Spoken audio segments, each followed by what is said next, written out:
श्री इमरान प्रतापगढ़ी जी। धन्यवाद सभापति महोदय। हम ही को कातिल कहेगी दुनिया, हमारा ही कत्लेआम होगा। हम ही कुएं खोदते फिरेंगे, हम ही पे पानी हराम होगा। सभापति महोदय, सन 1947 की जामा मस्जिद की तारीखी सीढ़ियों पर खड़े होकर के भारत रत्न मौलाना अबुल कलाम आजाद साहब ने कहा था कि मुसलमानों कहां जा रहे हो, यह है तुम्हारा मुल्क, यहां तुम्हारे आबाओ अजदाद की कब्रें हैं। उस वक्त मौलाना आजाद की ये सदाएं सुन करके लोगों ने अपने सरों की गठरियां उतार करके रख दी थी। आज उसी दिल्ली में मौजूद देश की संसद में एक बिल आया है जो हमसे उसी जामा मस्जिद की सीढ़ियों के सबूत मांगेगा, जो उन्हीं सीढ़ियों के पास अपनी कब्र में सोए हुए मौलाना आजाद को फिर से कब्र से सदा देनी पड़ेगी कि ये जो कब्र है वो मेरी कब्र है, ये किसी सरकार की जागीर नहीं है। सभापति महोदय, मैं जहां खड़ा हूं इसी संसद भवन के सामने सड़क के उस पार अपनी कब्र में सोए हुए भारत के पूर्व राष्ट्रपति फखरुद्दीन अली अहमद की कब्र है। शायद अब उस कब्र से भी सदाएं आए कि ये कब्र मेरी कब्र है, ये सरकार की जागीर नहीं है। सभापति महोदय, मैं वक्फ कानूनों में किए जा रहे संविधान विरोधी बदलावों के खिलाफ बोलने के लिए खड़ा हुआ हूं। संविधान का आर्टिकल 14 हो, 29 हो, 30 हो, चीख चीख कर कहता है कि देश में सब बराबर के हकदार हैं। आर्टिकल 26 कहता है कि सबको अपने अपने मजहबी कामों के लिए मंदिर, मस्जिद, गिरजाघर, गुरुद्वारों का निर्माण करने का हक है और उसका रखरखाव का भी हक है। लेकिन डॉक्टर बाबा साहब अंबेडकर के संविधान को हर दिन कुचलने वाली यह सरकार देश के मुसलमानों से नफरत में इतनी अंधी हो गई है कि खुलेआम देश की संसद में देश सरकार के माइनॉरिटी मिनिस्टर साहब और होम मिनिस्टर साहब झूठ बोलते हैं और देश को गुमराह करते हैं। झूठ शब्द असत्य बोलते हैं। सरकार ने इस बिल का नाम उम्मीद रखा है। मंत्री जी कल से इसे देश के मुसलमानों के लिए नई उम्मीद बता रहे हैं। नहीं मंत्री जी, न तो यह बिल मुसलमानों के लिए नई उम्मीद है और न ही उम्मीद की नई किरण। सभापति महोदय, भाजपा ने पूरे देश में वक्फ के नाम पर कई सारे झूठ फैलाए हैं। आइए आज उनकी सच्चाई पर बात करते हैं। वक्फ ट्रिब्यूनल को ऐसे बताया जाता है जैसे वक्फ ट्रिब्यूनल कोई मजहबी खाप पंचायत हो। सभापति महोदय, जबकि सच्चाई यह है कि वक्फ ट्रिब्यूनल भी तो सरकारी न्यायिक विभाग है जिसमें सरकार द्वारा नियुक्त जज होते हैं, जिसमें प्रशासनिक अधिकारी होते हैं, कहीं ऊपर से थोड़ी आ गए। सभापति महोदय, देश के गृह मंत्री जी ने इसी सदन में कहा कि वक्फ ट्रिब्यूनल के फैसले के खिलाफ कोई कोर्ट नहीं जा सकता, जबकि सच यह है कि वक्फ एक्ट 1995 की धारा 83(9) के तहत हाई कोर्ट वक्फ ट्रिब्यूनल के फैसले की न सिर्फ समीक्षा कर सकता है बल्कि उसे बदल भी सकता है। सच तो यह है कि वक्फ बोर्ड खुद अपनी जमीनों के लिए कई सारी कोर्ट में मुकदमे लड़ रहा है।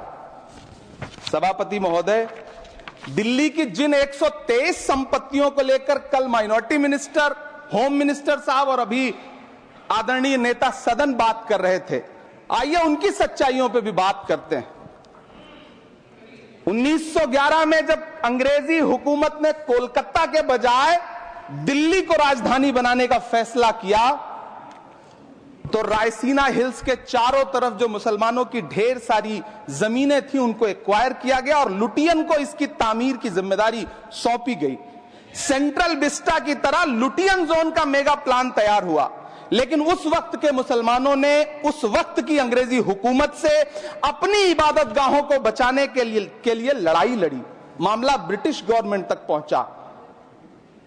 तब यह तय हुआ कि वो जो धार्मिक स्थल हैं उन्हें जस का तस रहने दिया जाएगा।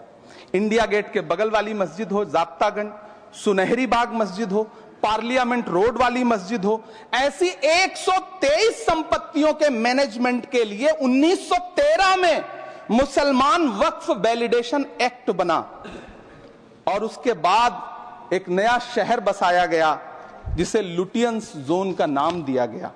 फिर 1943-45 के बीच एक और समझौता हुआ आजादी से पहले उसके तहत काफी सारी वक्फ जायदादों को सुन्नी मजलिस औकाफ बनाकर उसके अंडर किया गया ताकि उसकी देखरेख की जा सके।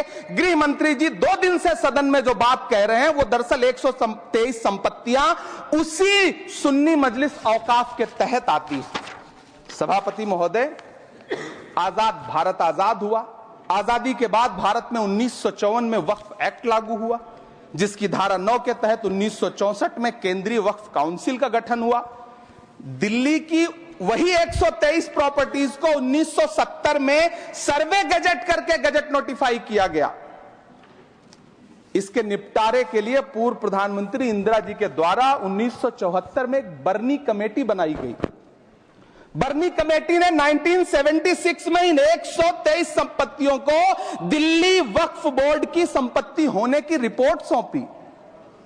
उस रिपोर्ट के आधार पर 1984 में कांग्रेस सरकार ने उन 123 प्रॉपर्टीज को दिल्ली वक्फ बोर्ड को सौंपने का फैसला किया, जिसके खिलाफ विश्व हिंदू परिषद कोर्ट गई।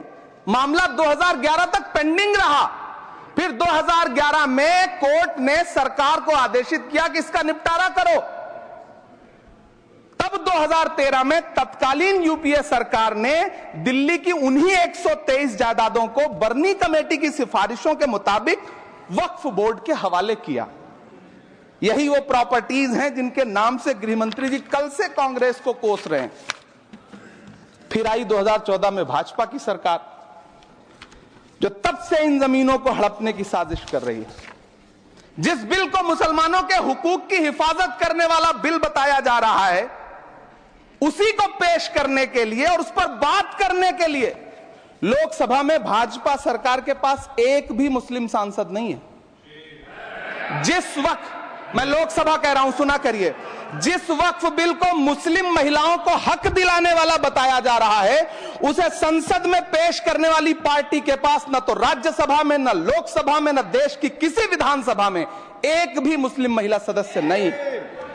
कल किरण रिजिजू जी कह रहे थे कि रेलवे की जमीनें देश की जमीनें हैं, डिफेंस की जमीनें देश की जमीनें हैं। हां मंत्री जी, हैं, बिल्कुल हैं। ये जो वक्फ की जमीनें हैं, ये हमारे पुरखों ने धार्मिक कामों के लिए डोनेट किया है।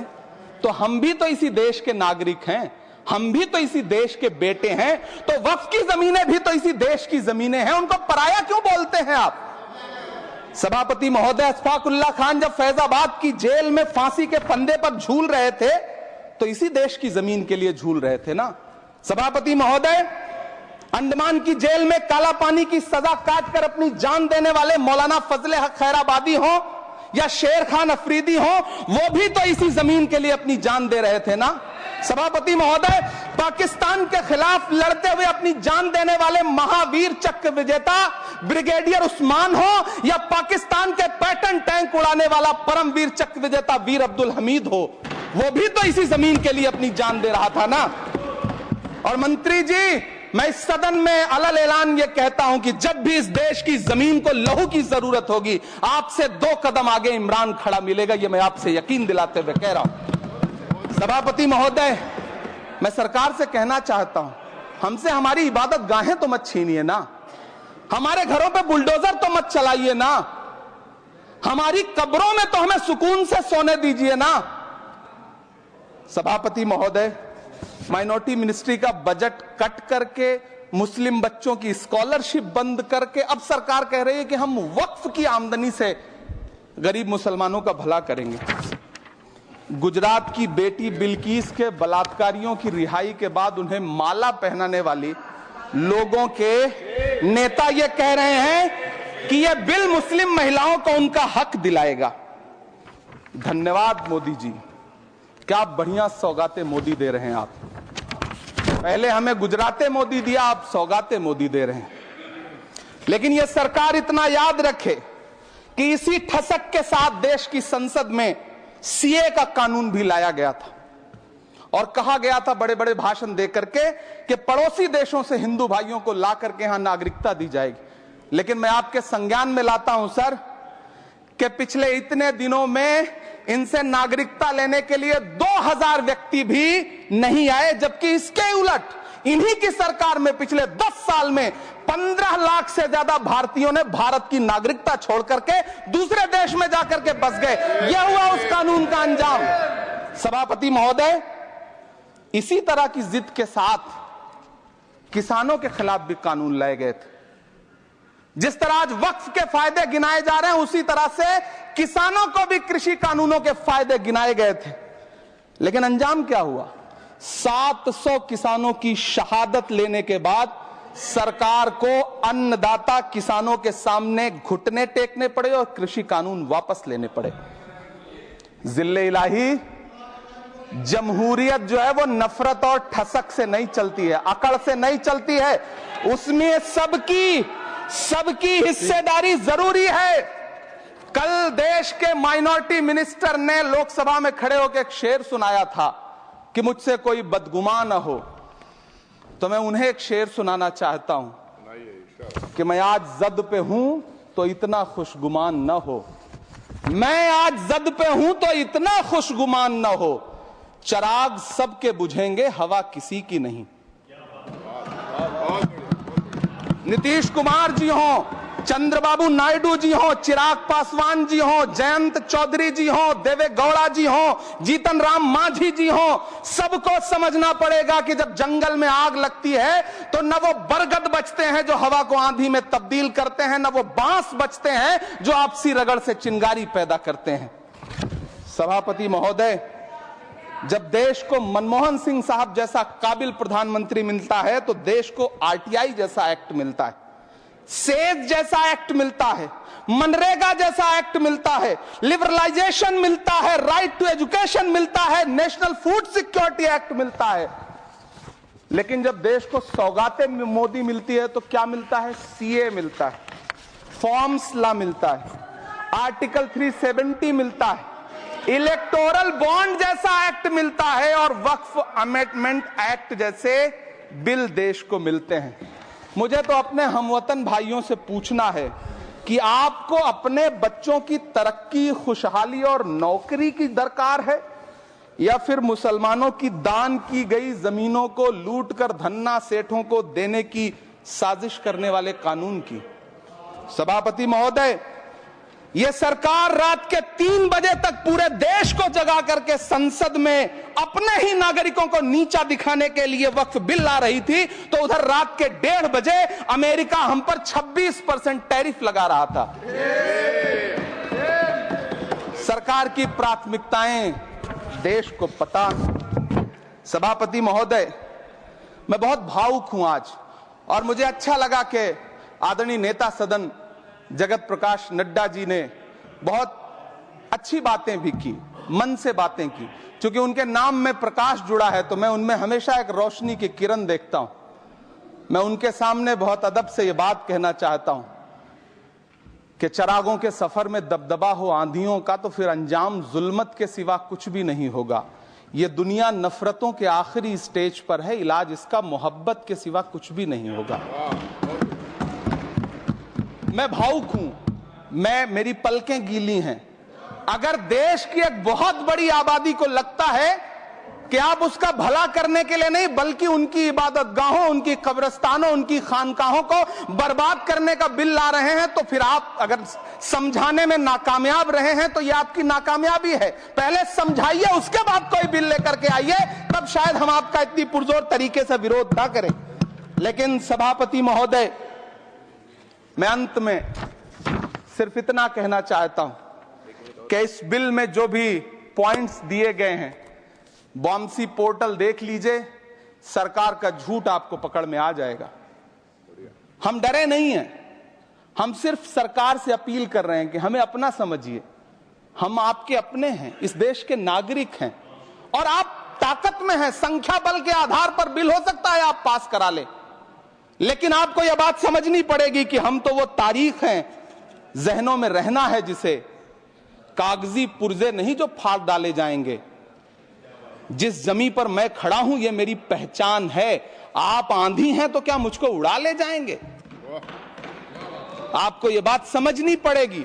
आपको अगर इतना विपक्ष की तरफ से पहले जेपीसी में इतने सारे पॉइंट्स आए और उसके बाद कल से लोकसभा में और राज्यसभा में सुझाव आप सुनने को तैयार नहीं है, लोगों की शंका को दूर करने के बारे में आप बिल्कुल सोच नहीं रहे, बस आप कह रहे हैं यह बिल उम्मीद की नई किरण है। नहीं साहब, इसे भले किरण जी लेके आए हैं, लेकिन ये उम्मीद की नहीं बल्कि नाउम्मीदी की किरण है। और इस देश की एक बहुत बड़ी आबादी इस बात से खदशे में है, शक में है कि आप सीधे उनकी जमीनों को लूट करके धन्ना सेठों को बेचना चाहते हैं। मेरी अब भी आपसे अपील है कि इस बिल को वापस लीजिए। यह बिल कहीं से आपके अपने नागरिकों के लिए अच्छा नहीं है। यह बिल सिर्फ इस देश के मुसलमानों को नीचा दिखाने का और अपने एक ऐसे मतदाता वर्ग को खुश करने का बिल है जिनको इस बिल के पास हो जाने से कुछ मिलेगा भी नहीं।